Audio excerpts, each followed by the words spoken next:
Bismillahirrahmanirrahim. Assalamualaikum warahmatullahi wabarakatuh. Jumpa lagi dengan kami Saham Hijau, yaitu segala sesuatu tentang dunia investasi di pasar modal. Pada kesempatan kali ini kami akan menyampaikan kenapa di saham itu sangat sulit mendapatkan keuntungan yang besar setiap tahun. Maksud besar di sini adalah lebih besar 20% setiap tahun dari jumlah total porto. Ingat, dari jumlah total porto, bukan satu saham dapat 20%. Ini karena banyak sekali yang WA ke kami dan menyampaikan harapannya bahwasanya dapat untung sampai 50% setahun, 100% setahun. Saya ingin membumikan kita semuanya. Iya, betul, ada orang-orang yang seperti itu. Itu adalah orang-orang yang istimewa. Tapi kita hanyalah makhluk biasa yang penuh salah dan dosa. Dan kalau misalnya kita berharap terlalu berlebihan di pasar modal itu, bahayanya adalah bukan untung yang kita dapat, tapi buntung atau bahkan uang kita terus menipis. Sebelum lebih jauh, jangan lupa untuk subscribe, like, dan komen. Atau bagi teman-teman yang ingin gabung grup premium atau privat dengan kami, bisa cek di link deskripsi. Jadi ini alasannya kenapa sulit sekali. Yang pertama, sangat banyak faktor yang mempengaruhi pasar. Tidak hanya persoalan perusahaan, faktor eksternal juga sangat banyak.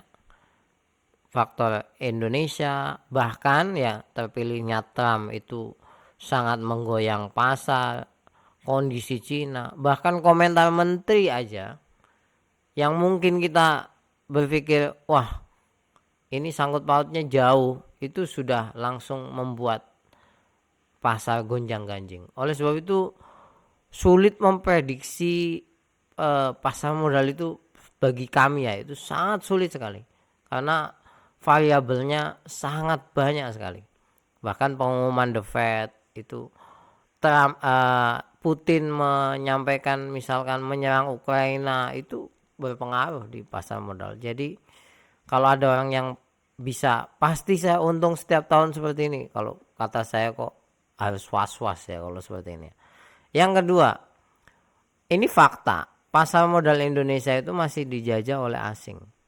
Ya, memang komposisi investor kita yang lokal dan asing itu sangat jomplang. Jadi asing itu hanya 0,31% secara jumlah ini ya komposisinya. Tapi kalau bicara dana ya, itu menguasai 41,96% aset di pasar modal. Artinya investor lokal yang jumlahnya 99% itu dananya sangat kecil-kecil, ya termasuk saya juga.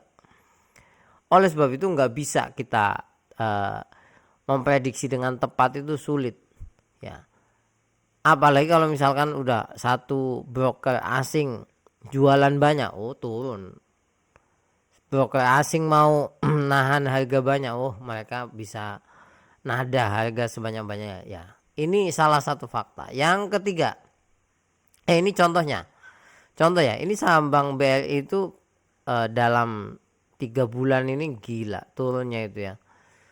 5.500 sampai 4.000 sekelas Bank BRI. Apa yang terjadi? Ini dalam jangka waktu 2 pekan ini.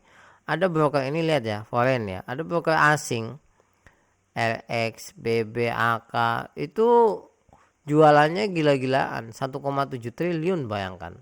Bukan miliar, triliun ini.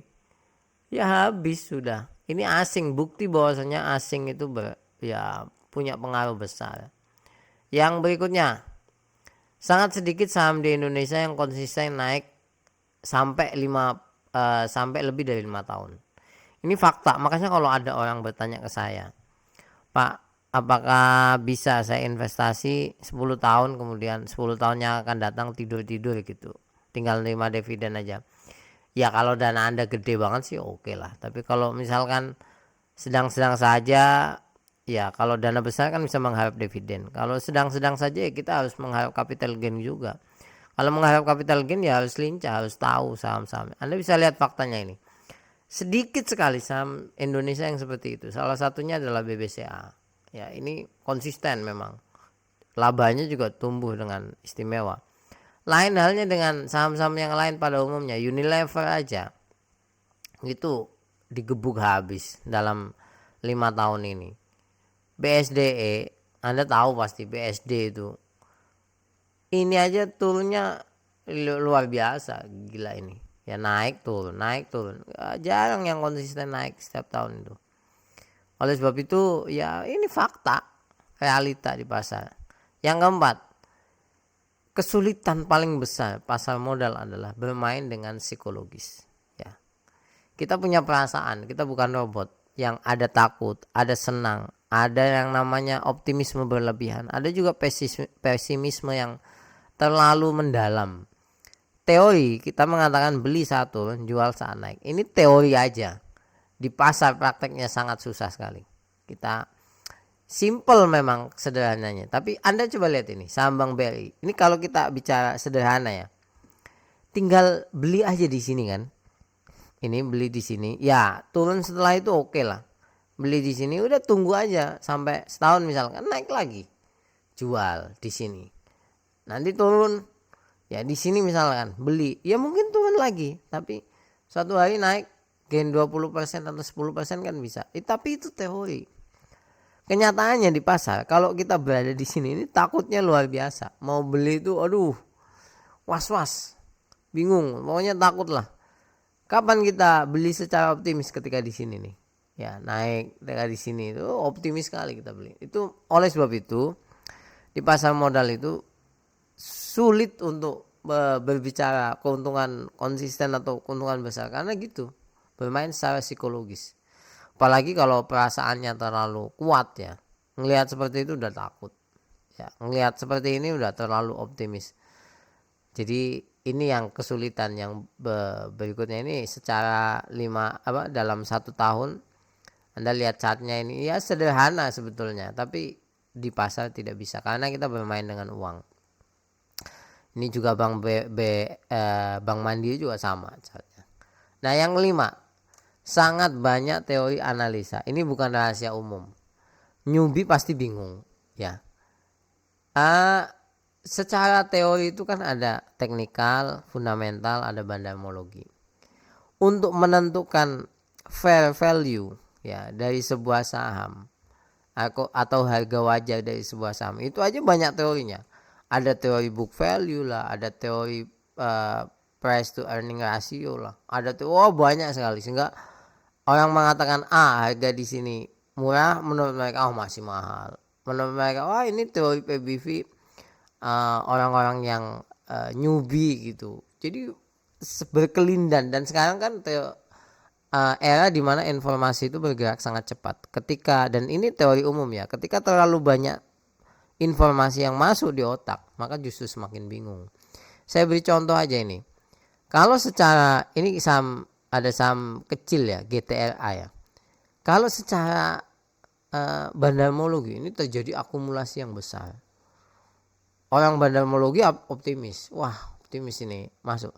Tapi kalau bicara teknikal, bicara candlestick dan lain sebagainya, ini masih proses jualan, ya turun ya. Jadi akan tidak sama. Dan kalau kita tidak pede ngelihat orang bandamologi beli, lihat orang teknikal ini belum saatnya masuk, dan terus yang benar yang mana gitu.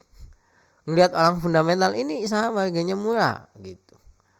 Ya jadi akan sangat banyak berkelindan di otak kita sehingga menciptakan kebingungan. Maka ada saat saya punya banyak pengalaman ya, orang yang privat dengan kami itu semakin banyak ilmu atau teori yang kita berikan, bukan terjadi semakin paham nih, semakin bingung karena ini mengatakan A, ini mengatakan B. Ya memang seperti itu. Di saham itu sangat banyak kiblat.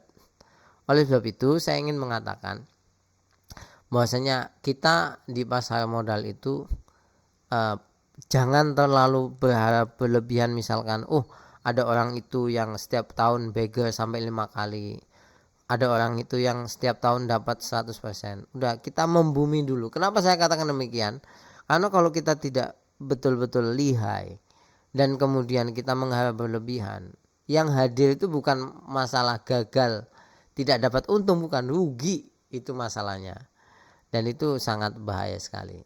Ini yang bisa kami sampaikan, semoga bermanfaat bagi teman-teman. yang masuk di pasar modal. Jangan lupa untuk subscribe, like, dan komen. Kalau ada sanggahan atau usul, silahkan cantumkan di kolom komentar. Kami sangat senang sekali. Sampai ketemu lagi. Terima kasih banyak. Assalamualaikum warahmatullahi wabarakatuh.